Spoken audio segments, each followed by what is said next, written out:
Quero mais uma vez, se você me permite, orar ao Senhor com você e pedir ao Senhor que fale aos nossos corações. Pai, muito obrigado pelo privilégio de estar aqui presente nessa noite com amigos, irmãos, com esta igreja tão querida e tão amada. Que o Senhor continue, Deus, a fazer grandes obras e grandes coisas através desta igreja e nesta igreja. Obrigado pela vida do pastor Ismael, dos seus pares, da sua liderança. Que o Senhor continue abençoando a sua vida, dando sabedoria, entendimento, muita força e vigor para tudo ainda que eles têm a fazer neste lugar. E agora, Deus, em muito especial, fale conosco através da palavra, para que seja apenas a tua palavra e nada mais. Em nome de Jesus, amém, Senhor. Gente, eu estava lá pensando em o que falar aos irmãos, o que falar à igreja, e enquanto pensava, desde o convite que recebi, ficava orando, folheando algumas anotações, olhando para alguns textos bíblicos, em alguns momentos me deparando com alguns pensamentos, buscando em oração, o que falar aos irmãos, diante de tantos desafios que temos, diante de tantas necessidades, o que trazer aos irmãos. E eu não sei, de alguma forma muito especial, veio ao meu coração, de alguma maneira, um incômodo com relação à oração. E o que me incomodou muito para falar hoje aqui é sobre a oração. Eu não sei vocês, talvez não seja a realidade aqui da Primeira de Barra Mansa, mas geralmente os grupos de oração das igrejas, eles são compostos pela sua grande maioria esmagadora de mulheres. Até quando a gente faz algum comentário a respeito de oração, né? As irmãs do coque, já viu essa expressão, né? As irmãs da oração. Geralmente, quando falamos a respeito de oração, e quando olhamos para a vida de oração na vida da igreja, de uma forma geral, e aí eu não estou falando que são todos, mas de uma forma geral, eu me lembro sempre de mulheres.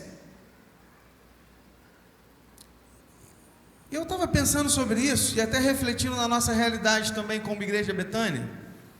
Tem 2 meses que a gente tem feito encontros de homens, mensais, e a gente usa a estratégia básica do futebol e do churrasco. Então, basicamente é isso que a gente faz, a gente marca um encontro e para lá a gente vai, uma vez por mês, e ali a gente faz o encontro, e a nossa média tem sido 60 homens, para ir jogar bola e comer carne, numa sexta-feira de 8 às 11h30 da noite, é mais ou menos o horário que a gente fica lá, nesses encontros mensais. E eu estava refletindo e pensando que na mesma proporção, a cada 2 meses, nossa igreja faz uma vigília, também na sexta-feira, também às 8 horas da noite, e não tem que pagar nada. No churrasco tem que pagar, na vigília não. E quando eu olho para a vigília, eu não vejo 60 homens, eu vejo algumas irmãs e pouquíssimos homens.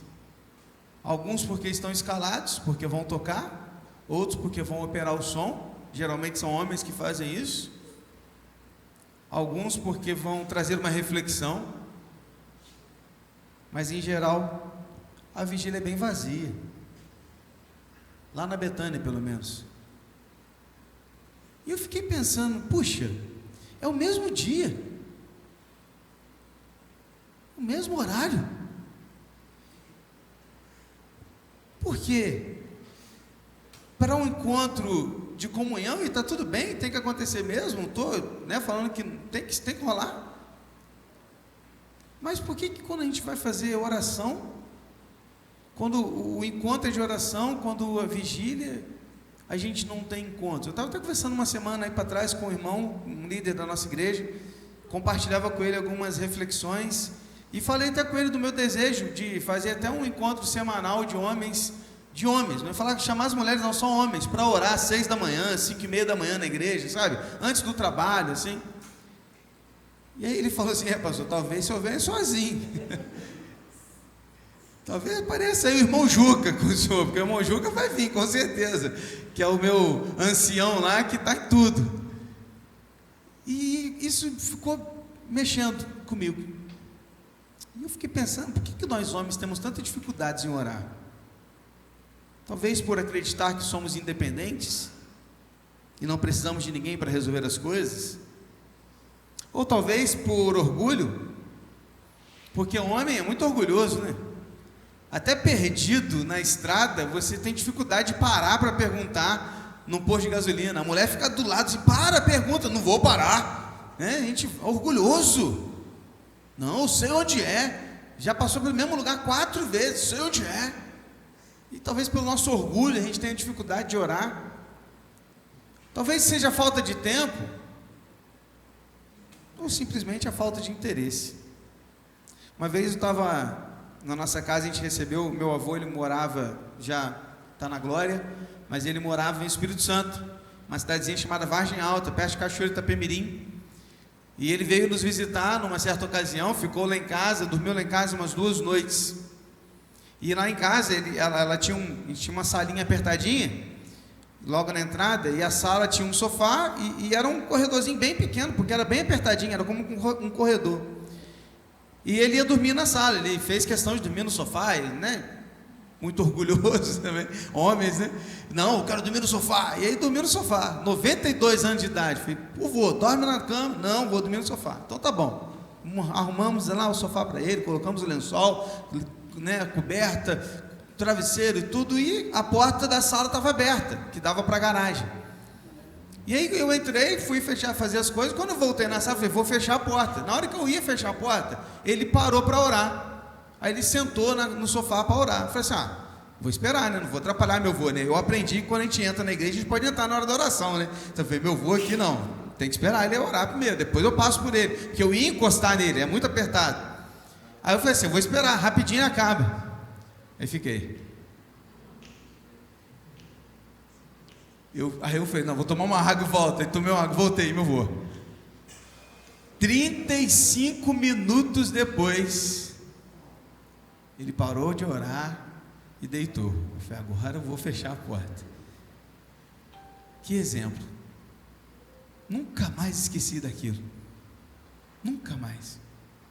Meu avô já está com o Senhor, mas nunca mais esqueci daquilo. Um exemplo de oração.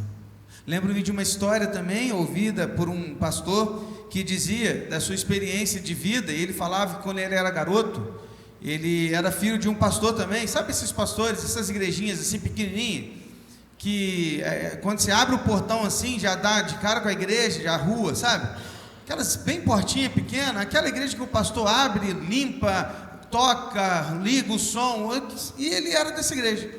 E esse menino, que agora era pastor, estava contando a história de quando ele era um garoto, tinha por volta dos 11 anos de idade, ele estava ali na igreja, tinha acabado o culto da manhã, e eles então, estava ele, a mãe e o pai era o pastor, então ele estava fechando tudo, tal, e na hora que ele estava aqui perto de fechar a porta da igreja, a esposa chegou para ele e falou assim, amor, é só te lembrar que hoje a gente não tem nada para comer, no almoço.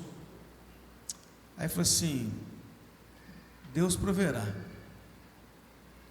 Ela voltou, ficou esperando, terminando de arrumar outras coisas, e ele lembra que naquele momento o pai dele foi para um canto, como se estivesse fechando alguma coisa, e ali ele ficou assim, balançando os ombros, e dava para perceber que ele estava chorando, mas ele estava na dele, quieto, sem demonstrar isso para o filho e para a esposa. Limpou ali as lágrimas e tudo, e fechou e tudo, foram para casa. E aquele era um domingo, e todo domingo eles tinham o costume de comer macarrão com frango. Era a refeição de domingo, macarronada, fazia aquele macarrão vermelho, com aquele molho e frango por cima, frango desfiado por cima, era o que eles tinham, todos os domingos. E naquele domingo eles foram para casa, e aquele menino se lembra, ele contando a história, ele se lembra que quando eles chegaram em casa, ele foi trocar de roupa e o pai dele foi para a cozinha.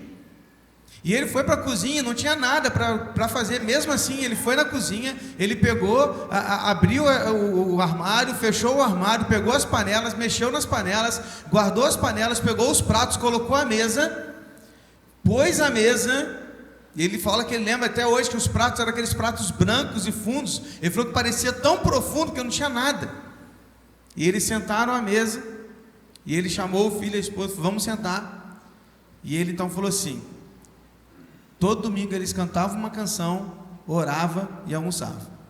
E aí eles pararam, cantaram uma estrofe de um hino, e depois ele falou: deem as mãos. Não tinha nada na mesa, nada para comer. E ele falou assim: agora nós vamos orar. E aí eles deram as mãos e o pai orou assim: Senhor, o Senhor sabe que todo domingo a gente se reúne nessa mesa e a gente come o nosso macarrão com frango, e a gente canta e a gente ora. Hoje não tem macarrão e nem frango, mas não vai faltar louvor e oração. Em nome de Jesus, amém. Ele fechou os olhos, depois eles abriram os olhos, e o menino fala que naquela hora, assim que ele acabou de orar, a campainha tocou. E aquele garoto saiu correndo. Quando ele abriu a porta, ele era um menino, ele abriu a porta, se deu de cara com a barriga, porque o cara era muito alto. Ele olhou assim para cima e falou: oi? Aí ele falou assim: seu pai está em casa? Eu falei: tá. Aí ele falou que ele foi chamar o pai dele. Aí o pai dele saiu, e aí o homem falou assim: ó, o senhor que é o pastor daquela igrejinha lá? Eu falei: estou. Então deixa eu falar uma coisa para o senhor. Eu não te conheço, eu não sei seu nome, eu não sou nem crente e nem dessa igreja, mas hoje eu estava no mercado fazendo compra, e na hora que eu estava fazendo compra, alguma coisa falou comigo, falou assim: coloca mais coisas aí que hoje você vai levar uma cesta básica para alguém. E eu não entendia nada, só sei que eu fui pegando, quando eu pegava um para mim, eu pegava outro, pegava um arroz, pegava dois arroz, pegava um açúcar, pegava outro açúcar, coloquei aqui. Só que aí na hora que eu ia pagar, aquela voz falou assim no meu coração: mas leva alguma coisa pronta, porque eles já estão com fome. E aí eu fui naquele lugar lá onde eles fazem, né, já tem as comidas prontas. Só que na hora que eu cheguei lá, não tinha muita coisa mais, só tinha macarrão e frango. Aí eu trouxe para o senhor macarrão e frango para o senhor comer e a cesta básica. Amém, irmãos? Resultado de uma vida de oração. A verdade, querido, aqui falta muito interesse das nossas partes por oração. A gente está tão envolvido com tantas coisas que nos falta interesse pela oração. A gente está intertido com tantas coisas que nos falta tempo para a oração. Mas nós temos grandes bons exemplos sobre oração. Jonathan Edwards, um dos grandes pregadores do mundo, em 1703 e 1758, foi o tempo que ele viveu. Ele orava intensamente pela manifestação do Espírito Santo nos seus sermões na sua cidade. E Jonathan Edwards escreveu o seguinte: a oração é a única forma de manter um relacionamento constante e vivo com Deus, e é através dela que recebemos o derramar do Espírito. Hudson Taylor, um missionário que foi à China, era conhecido por orar profundamente de madrugada. O seu filho conta a experiência testemunhando que ele se levantava toda a madrugada entre 2 e 4 horas da manhã para buscar a Deus. Hudson Taylor escreveu: quando trabalhamos, trabalhamos. Quando oramos, Deus trabalha. Charles Spurgeon dispensa explicações. O príncipe dos pregadores, Spurgeon, disse que o segredo do seu ministério não estava na sua pregação, mas na intercessão da igreja. Abaixo do púlpito da sua igreja havia uma sala de oração, onde todos os dias ali ele chamava da sala da caldeira, que ele dizia que dali vinha um fogo para a sua pregação, um fogo espiritual. E ele dizia: eu preferiria ensinar um homem a orar a 10 homens a pregar. John Wesley, fundador da igreja metodista, costumava orar 2 horas por dia, além de jejuar e buscar a Deus constantemente. George Miller, conhecido pelo orfanato de Bristol, nunca pediu dinheiro a ninguém para manter o seu orfanato, mas apenas a Deus. Sustentou milhares de órfãos somente pela oração e pela fé. E George Miller disse: a maior dificuldade não é orar, mas crer que Deus realmente responde à oração. Queridos, nós estamos orando o suficiente? Será que como homens nós estamos orando? Ou será que nós colocamos na cabeça que homem só trabalha? Então o nosso motivo é que a gente tem que trabalhar, a gente tem que fazer, a gente tem que acontecer. Ou nos esquecemos que na verdade aquele que nos dá força para todo o trabalho é o Senhor, e para Ele devemos orar todos os dias. Eu queria hoje compartilhar com você um texto bíblico que se encontra em Jó. Jó capítulo 1, versículos de 1 a 5. Queria ler com você esses versículos e a partir deles extrair 3 rápidas lições para as nossas vidas sobre a oração, sobre com que a oração caminha junto e o nosso objetivo maior de orar. Jó capítulo 1, versículos de 1 a 5. Eu vou ler na NAA, que é a Nova Almeida Atualizada. Se você puder abrir a sua Bíblia, Jó capítulo 1, versículos de 1 a 5. Também vai ser aí como é que fala? Projetado na televisão.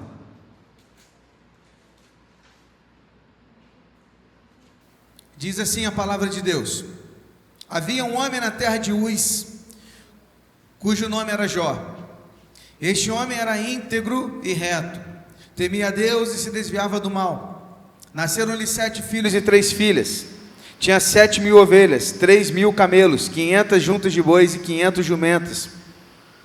Também tinha muitíssima gente ao seu serviço, de maneira que este homem era o maior de todos os do Oriente. Os filhos dele iam às casas uns dos outros e faziam banquetes, cada um por sua vez, e mandavam convidar as suas 3 irmãs a comer e beberem com eles. Quando se encerrava um ciclo de banquetes, Jó chamava os seus filhos e os santificava. Levantava-se de madrugada e oferecia holocaustos, segundo o número de todos eles, pois Jó pensava assim: talvez os meus filhos tenham pecado e blasfemado contra Deus em seu coração. E Jó fazia isso continuamente, dia após dia. Com certeza você já ouviu falar sobre Jó, com certeza você conhece a história de Jó, sabe que Jó perdeu tudo que tinha, inclusive os seus filhos, e mesmo assim se manteve fiel a Deus. O livro de Jó é conhecido, também um dos livros mais antigos da Bíblia. Jó sofreu de tal maneira que este livro, o livro de Jó, nos ensina hoje como nós precisamos aprender com as experiências a sermos pacientes em meio ao sofrimento, a perseverar até o fim e a manter-se fiel a Deus apesar das circunstâncias. Jó, antes de passar por toda a questão que a gente conhece, que é o mais conhecido, né, a história dele, daqui a pouco, na continuidade da leitura a gente verá, mas eu não vou adiantar isso, eu quero ficar só nesse período aqui, antes que Jó sofresse tudo aquilo que ele sofreu por conta do inimigo que foi lá atingir a sua vida. Eu queria te mostrar, querido, aqui, de uma forma bem clara e bem evidente, como que Jó era um homem de oração, e como que Jó ele buscava trazer isso para a vida da sua família. Jó ele era um homem rico, um homem próspero, mas era um homem fiel a Deus em primeiro lugar.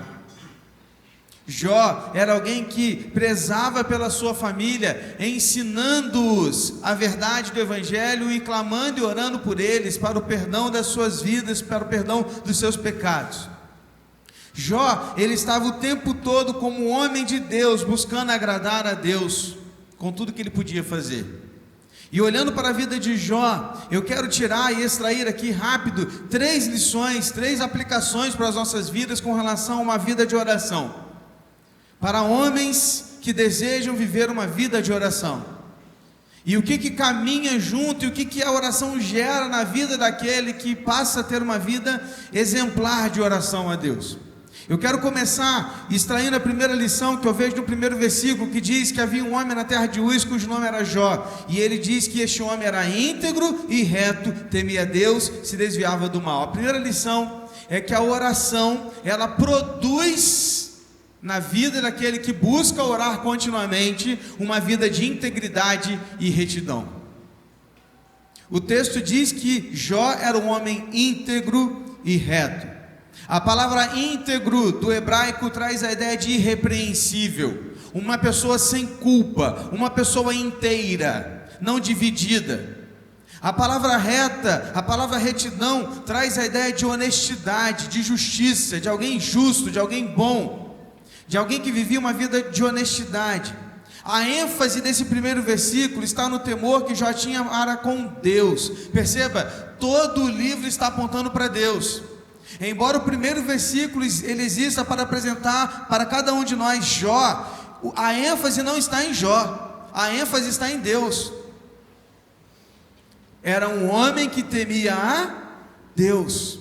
Era um homem íntegro e reto. E por que ele era íntegro e reto? Porque ele temia a Deus. Mas olhando para toda a experiência que a gente vê aqui na vida de Jó, a gente vê que Jó ele era um homem de oração. Sendo um homem de oração, este tempo de oração com Deus gerou na sua vida uma vida de integridade e retidão, tal qual ele buscava orar pelos seus próprios filhos quando eles se reuniam nos seus banquetes. O que acontecia? Ele tinha 7 filhos homens e 3 filhas mulheres. Estes homens, todos os seus filhos já eram casados. Logo, eles faziam banquetes nas suas casas e faziam um rodízio entre eles. Então, o primeiro lá fazia, o mais velho fazia, ele fazia um churrasco de picanha na casa dele e chamava os irmãos para ir para lá. Glória a Deus, amém, irmãos? Ih, tá fraca aí, a galera não gosta de picanha não. Então, na segunda casa rolava comida japonesa. Aí eles iam para lá e comer comida japonesa. Aí no terceiro era comida árabe. Aí eles comiam, tá entendendo a ideia? E aí eles faziam um rodízio. Chamavam inclusive as suas irmãs, que a partir desse momento de casado, não estavam mais ligadas a eles, mas ao marido delas, numa outra vida, um outro patriarca. E mesmo assim elas eram convidadas. O que isso mostra? Mostra que os filhos de Jó aprenderam com Jó como cuidar uns dos outros. E por que eles aprenderam isso? Porque Jó era um homem íntegro e reto, que inclusive depois de tudo isso orava por cada um deles. Senhor, estou aqui para pedir perdão pelos meus filhos.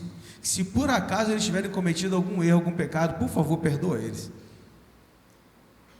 Que horas que ele fazia isso? De madrugada. Acordava, orava e sacrificava a Deus.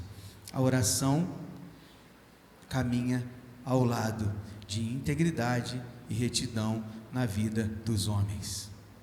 Homens de Deus, que são exemplos nas suas comunidades de fé, no seu trabalho, na sua família, são homens de oração, que vivem uma vida de temor a Deus, que se desviam do mal, que são íntegros, retos, estão prontos a servir a Deus o tempo todo. Essa semana eu conversava com um homem e ele estava compartilhando comigo uma proposta de trabalho e tudo mais. No final ele disse assim: pastor, mas nesse trabalho eu vou precisar forjar, mentir, eu vou precisar fazer coisas desonestas. E ele olhou para mim e falou assim: mas eu já disse que eu não vou. Ele ganharia o dobro. Ele disse: eu não vou, porque eu não vou negociar a minha integridade, o meu caráter, apenas para ganhar mais, por mais dinheiro.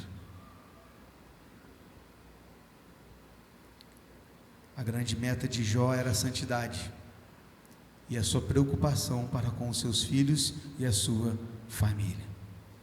Sabe qual que é o problema? O problema é que a nossa grande preocupação é quando vai sair o novo FIFA. A nossa grande preocupação é quando será lançado o PlayStation 6. A nossa grande preocupação é se nós estamos aprendendo a mexer com bitcoins. A nossa grande preocupação é a inteligência artificial que surgiu e agora eu preciso aprender tudo sobre inteligência artificial. A nossa grande preocupação é aprender sobre coisas complexas do meu dia a dia, e eu ainda tenho coragem de dizer que é difícil aprender a Bíblia, que eu não consigo estudar a Bíblia. Gastamos horas e horas com séries, negócios, internet, futebol e coisas mais. Sabemos escalar o nosso time inteiro de cor, do goleiro ao artilheiro, tanto desse ano quanto daquele ano mágico que a gente guarda na memória. Mas não sabemos recitar os 10 mandamentos, não sabemos recitar sequer 5 discípulos de Jesus, não sabemos falar 4 versículos de cor, não sabemos achar um versículo importante e chave na vida da minha família quando é preciso. Sabe por quê? Porque me falta interesse de conhecer daquilo que realmente importa. Aí eu corro para minha esposa, eu corro para minha mãe, eu corro para minha irmã. Não, queridos, cá para nós, os maiores conhecedores de Bíblia da igreja deveriam ser os homens, prontos a ensinar, prontos a mostrar, prontos a dar exemplo. Mas como faremos isso se sequer temos tempo de oração? Porque acordamos mais cedo para ir para a academia, mas não acordamos mais cedo para orar. Aonde está o nosso interesse? Aonde está? Por que quando a igreja aqui, primeira de Barra Mansa, ou Betânia, ou qualquer outra, fizeram uma campanha de oração, fizeram uma vigília, fizeram um encontro de oração, por que as mulheres serão a maioria? Por quê? Não, isso tem que mudar. Nós precisamos dar o exemplo, e nós precisamos ser os primeiros a chegar e a estar junto no tempo de oração. Coloque-se à disposição, meu irmão. Procure seu pastor, fala para ele: pastor, vamos criar um grupo de oração dos homens. Pastor, a gente quer conversar aqui, a gente queria chegar mais cedo, sei lá, inventa aí, a gente quer chegar mais cedo no culto, quer fazer oração, a gente quer orar enquanto o senhor prega, a gente não sei, talvez até façam isso, mas que os homens estejam envolvidos com isso, porque a oração ela vai gerar integridade e retidão nas nossas vidas. Amém, irmãos? Em segundo lugar, versículo 2 e 3 vão dizer que nasceram-lhe 7 filhos e 3 filhas. Eles tinham 7.000 ovelhas, 3.000 camelos, 500 juntas de bois, 500 jumentos. Também tinham muitíssima gente a seu serviço, de maneira que este homem era o maior de todos os do Oriente. Sabe o que eu aprendo aqui? O que a oração gera na vida daquele homem que ora continuamente? A oração gera humildade, mesmo em meio à prosperidade. Humildade em meio à riqueza, humildade em meio à prosperidade. É nítido e é notório quando eu olho para o texto e eu aprendo e eu vejo claramente, está explícito para mim que Jó era um homem riquíssimo, o maior de todos os do Oriente. O texto está dizendo que ele era o mais rico daquela época. Rico, você acha que ele conquistou de braço cruzado? Não, ele trabalhou, com certeza,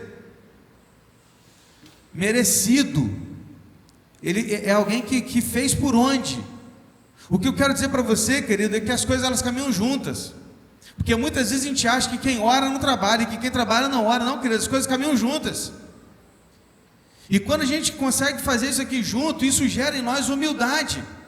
E aí quando eu olho para a vida de Jó, eu vejo um homem que explicitamente é rico, riquíssimo na sua época, tinha muita propriedade, e mesmo assim era um homem humilde, era um homem que era respeitado, era um homem que era íntegro e reto, e quando ele passou por tudo que ele passou na vida, naqueles diálogos com seus amigos, ele era um homem humilde, um homem que se colocou no seu lugar. Em momento algum ele levantou a voz para Deus, em momento algum ele tentou explicar, não, em todo momento ele foi humilde. O que eu aprendo aqui, queridos, que a oração na vida dos homens vai gerar em nós uma humildade. Em nenhum momento a Bíblia fala ou critica a possibilidade de sermos ricos e termos propriedades. Em momento algum a Bíblia fala isso: você não deve ser rico, você não deve ter propriedade. Em momento algum. O que a Bíblia me ensina é que eu não devo ter amor ao dinheiro. O que a Bíblia me ensina é que eu não devo viver para o dinheiro. O que a Bíblia me ensina é que quem é o Senhor e quem é o servo, o dinheiro é o servo, não é o Senhor. O que a Bíblia me ensina é que a exortação clara que a Bíblia me mostra é que o meu amor, o meu trabalho, tudo que eu faço, o meu objetivo, o meu propósito, não deve ser em prol das posses, da propriedade, do dinheiro, mas em agradar a Deus, em adorar a Deus, com tudo que tenho, com tudo que sou.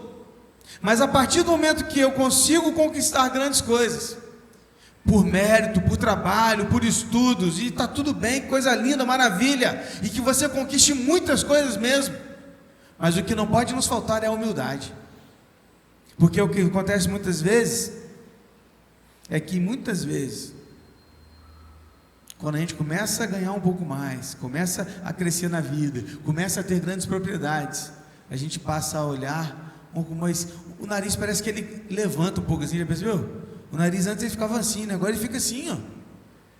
O nariz fica mais empinado. O que eu aprendo é que Jó, ele não tinha isso. Ele era um cara humilde. Por quê? Porque ele era um homem de oração. O que geralmente a gente vê hoje em dia? vivemos em prol dos nossos bens e das nossas conquistas.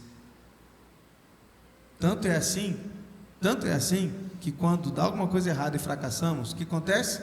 Depressão, ansiedade, remédio, tem que fazer um monte de coisa. Por quê? Porque a minha vida era em prol daquilo que eu tinha. Perdi o que eu tinha, agora eu caio. Ué, mas você não vive em prol do Senhor? Você vive em prol da provisão ou do provedor?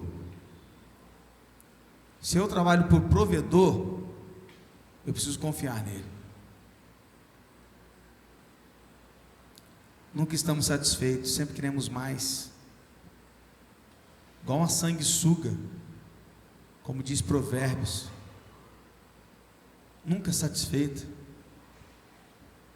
Comparamos nossa vida o tempo todo com a do outro. Comparamos com o carro do outro, com a casa do outro, com as viagens do outro. Mas dificilmente estamos prontos para pagar o preço que o outro pagou. Mas para falar que eu queria um igual, a gente queria.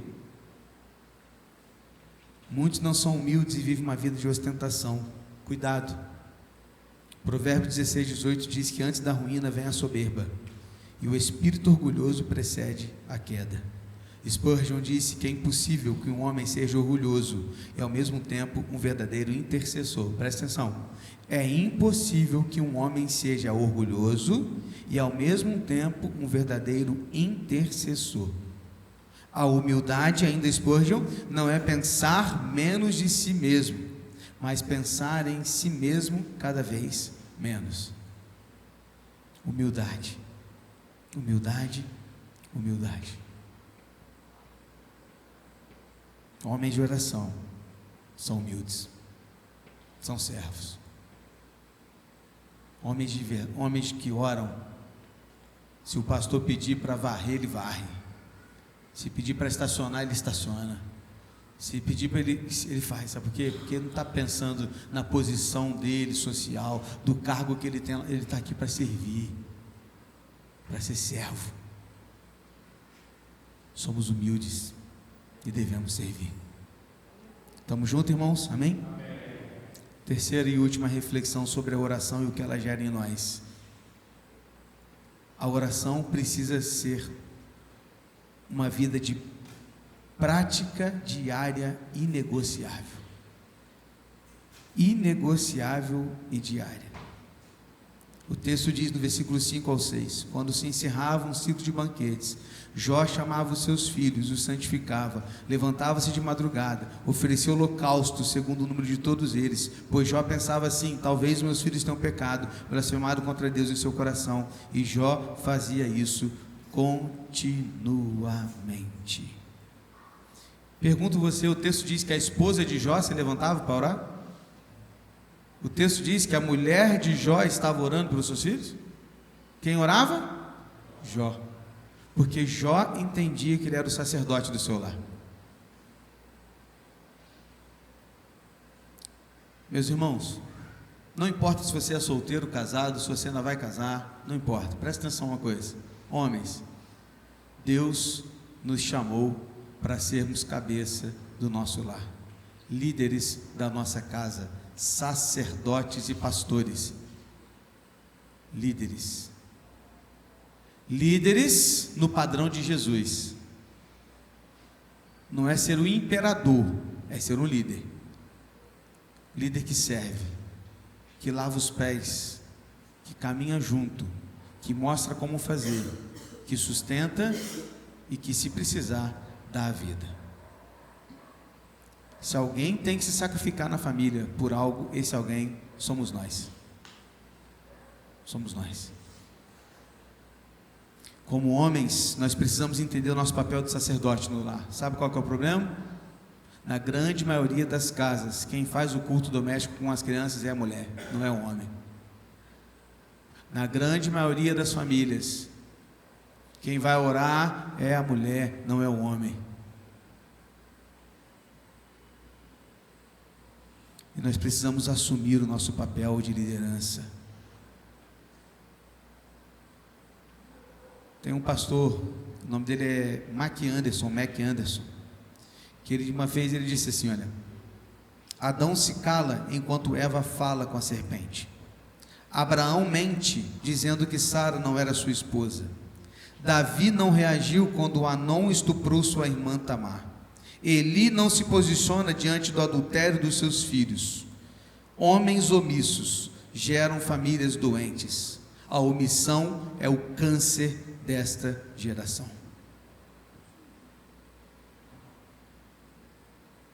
A consagração da nossa família, a consagração da nossa vida, a consagração da nossa igreja, a consagração da nossa célula, a consagração daqueles que nos cercam, os nossos amigos, passam inevitavelmente pela oração dos homens líderes.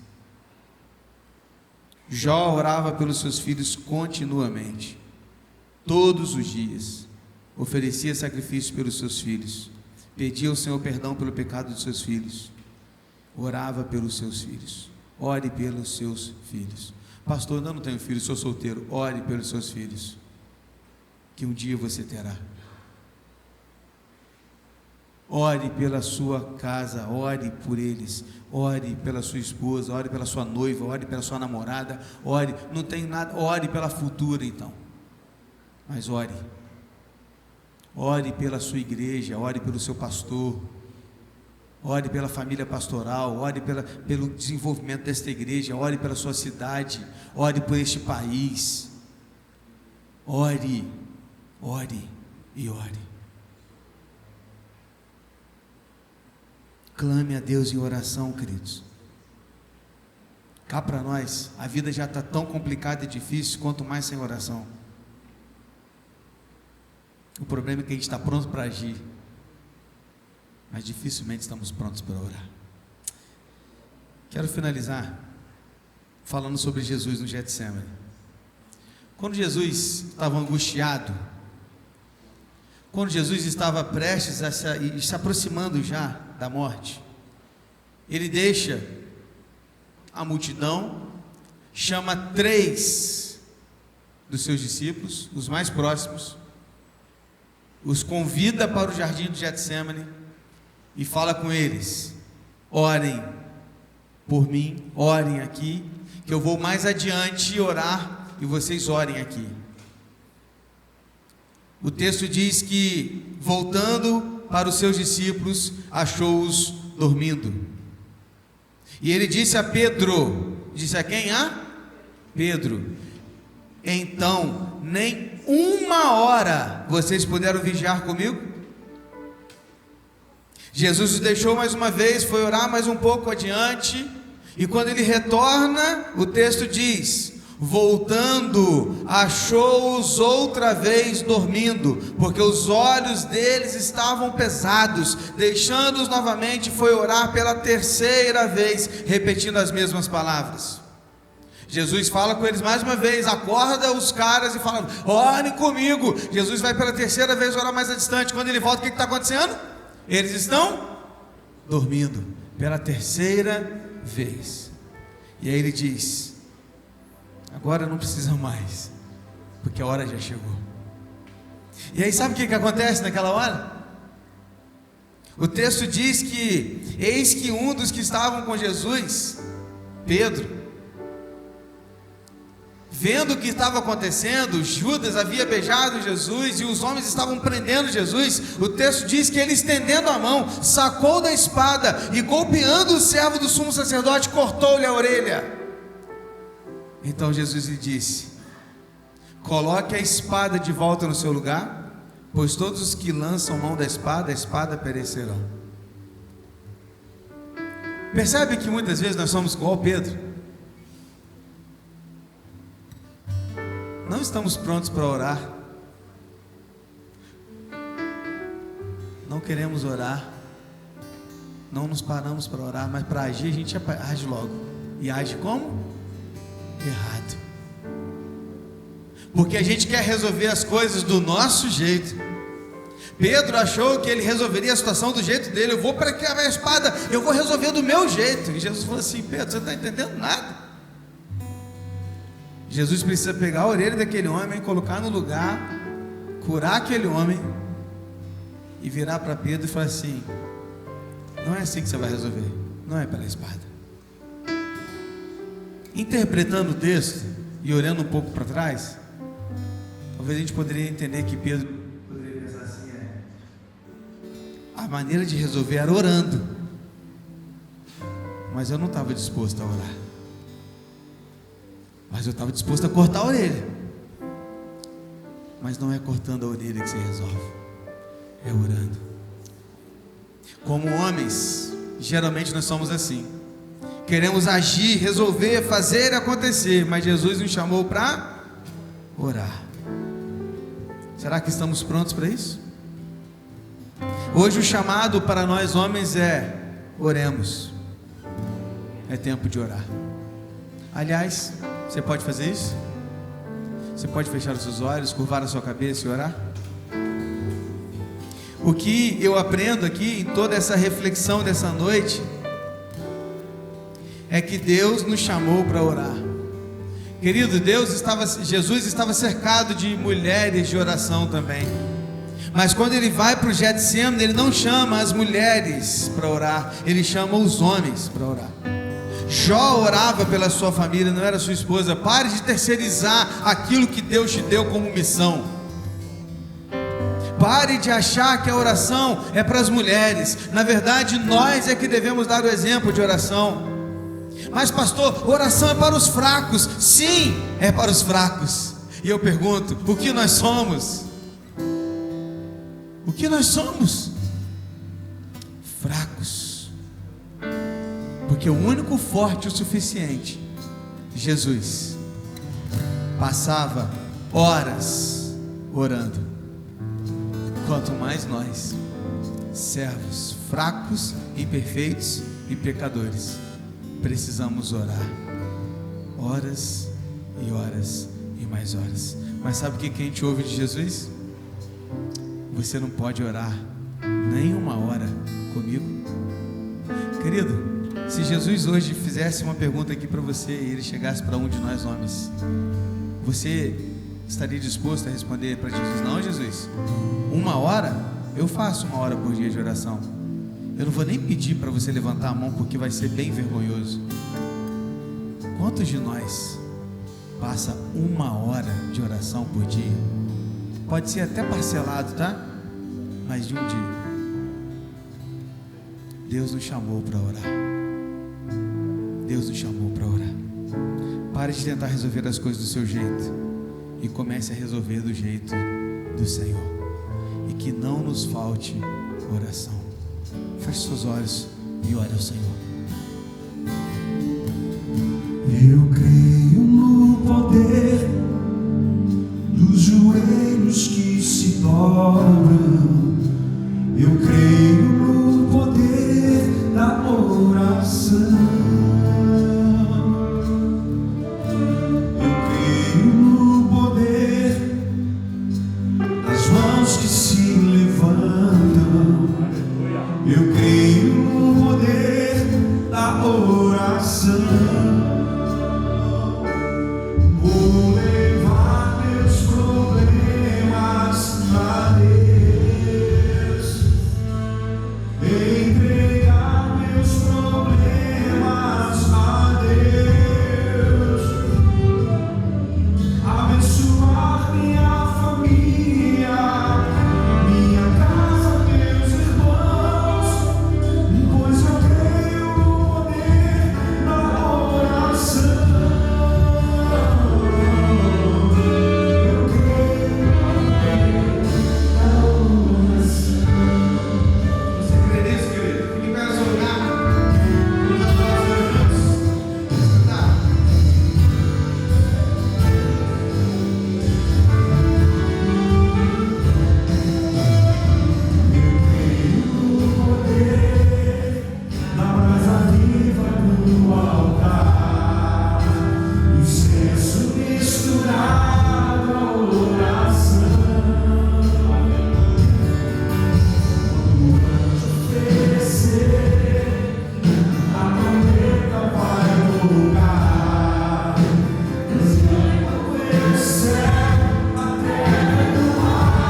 nossas vidas diante de Ti e dizer que cremos no poder da oração, seja naquele que responde às nossas orações.